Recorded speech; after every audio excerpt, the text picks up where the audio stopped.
Cannes, Cannes. First, let's get the spelling and pronunciation right. Cannes, rhyming with Jan. ठीक है? But the real flex is this. France का ये छुटकू सा seaside town without even spending $1 or actually €, market itself so well to desi Indians कि हमारी media की headlines and specially Instagram feeds हर साल मई के महीने में भर जाती हैं. हेलो एंड नमस्ते यंगिस्तान.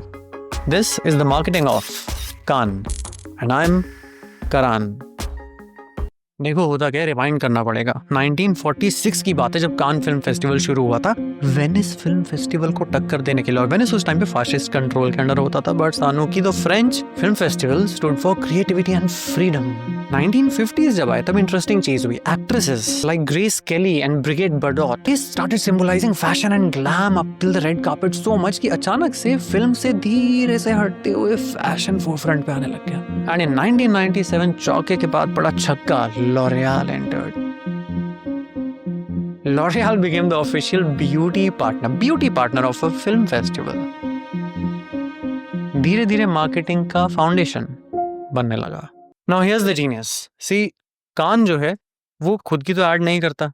क्यों? क्योंकि उसको अपनी ऐड करने की जरूरत नहीं है. बाकी उसके लिए फ्री की एड्स करेंगे. कैसे? The event itself is an ad. I'll say that again. The event itself is the ad. The red carpet, a media gold mine. The celebrities are walking billboards.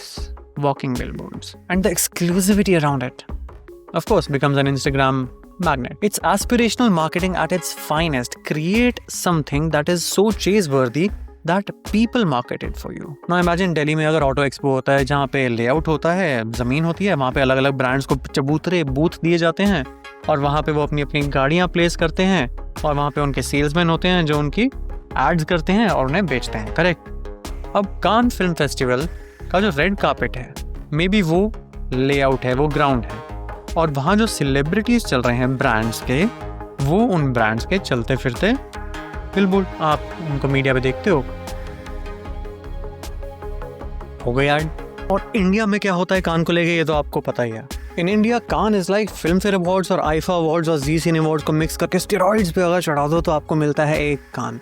C we as Indians unfortunately still love validation from the West. उसी तरह जिस तरह NRIs बाहर जाके wedding करते हैं अपने lake कोमो के इटली पे, but it's a good thing that the Ambani wedding actually जितने भी अरबों करोड़ों रुपए खर्च हुए हैं, it actually happened in Bombay because they said कि हम इंडियंस हैं, शादी तो इंडिया में होगी, आप सब लोग इधर आओ.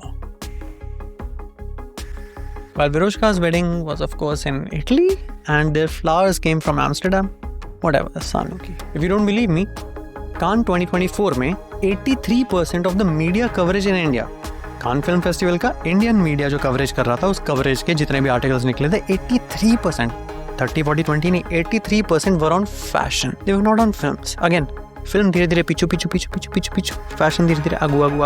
मे be Cannes doesn't represent films anymore, may be it represents status. Cinema has had its various moments in the past at Cannes. Cinema in 1946 there was Neecha Nagar, दो बी का जमीन, पत्थर पंचाली, सलाम बॉम्बे. 2015 में Masaan, and most recently Payal Kapadia became the first Indian woman to win a Grand Prix. So we are not just attending, we are representing. By the way, अगर आपको अपनी film भी सबमिट करनी है तो आप कर सकते हो. सिर्फ €150 पे करो और प्रे करो. बाय द वे, काफी लोग इस बात पे डिबेट करते हैं कि अगर अच्छी फिल्म्स की गणना होनी है तो यार ये पैसों का लेन देन क्यों, आपको डायरेक्ट एंट्रीज भी ले लेनी चाहिए. बट अगर आप एक स्टूडेंट हो और 15 मिनट से कम की फिल्म है तो एक स्पेशल कैटेगरी के अंदर फ्री एंट्री और नॉमिनेशंस भी अलाउड हैं. बट वन रूल रिमेन्स, आपकी फिल्म का प्रीमियर वर्ल्ड लेवल पे सिर्फ यही होना चाहिए. इससे पहले किसी फिल्म फेस्टिवल में अगर आप दिखा चुके अपनी पिक्चर तो कान यहाँ भी plays hard to get. Again, marketing. By the way, most of the celebrities that you see on the red carpet at Cannes Film Festival, they are not invited there by the film festival itself per se. They are there placed by the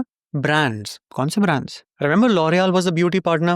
L'Oreal. Chopard या फिर Chopard became the diamond partner of the event. So Chopard. Kering, again, a super luxury group, started hosting the Women in Motion program. So it got a place. Grey Goose ने कहा भाई तुम जो भी करो after party मेरी तरफ से. तो हर ब्रांड अपने 5-5 सेलिब्रिटी को प्लेस कर सकता है. तो जहाँ brand वहाँ marketing. Now here's another twist. Many a times influencers have started getting invites from the brand side instead of just the mega celebrities because hey, influencers are in a way semi-celebrities, right? But here's the rebellion / debate that okay, what relevance do influencers have in such events? Of course, if there are film critics and cinema influencers, then by all means they should and must find a place in these events. But if they are random genres which are neither related to films, forget even beauty, then why are they at the red carpet over there? Many of them even so less inside the cinema halls and maybe more outside the red carpet, और red carpet को भी छोड़ के बाहर के footpath और boulevards में जब लोग अपनी फोटो अपॉर्चुनिटी करा के सिर्फ इंस्टाग्राम पे डालते हैं तो लगता है कि सही गलत आप बताओ. So in case you're a creator or a marketer, what are the 3 biggest takeaways for you when it comes to Cannes marketing? Number 1, exclusivity build करो, accessibility नहीं. क्योंकि देखो accessible अगर रजनीगंधा ब्रांड वहाँ पे होगा तो काफी अजीब लगेगा, राइट, रेड कार्पेट पे. But if you are a luxury brand, Louis Vuitton types, then it makes yourself exclusive and hence Cannes worthy. Number 2, build your connections if you're a creator with the right kind of brands. Now, of course, coming back to the Rajnigandha Pan Masala example, if you're an influencer or brand ambassador for that brand, you do not find any relevance on Cannes film red carpet. If you are a luxury brand या automobile brand या any other brand का influencer which has relevance, तो उन brands का ambassador धीरे धीरे बनते चलिए आपका रास्ता कान की तरफ निकलते रहेगा.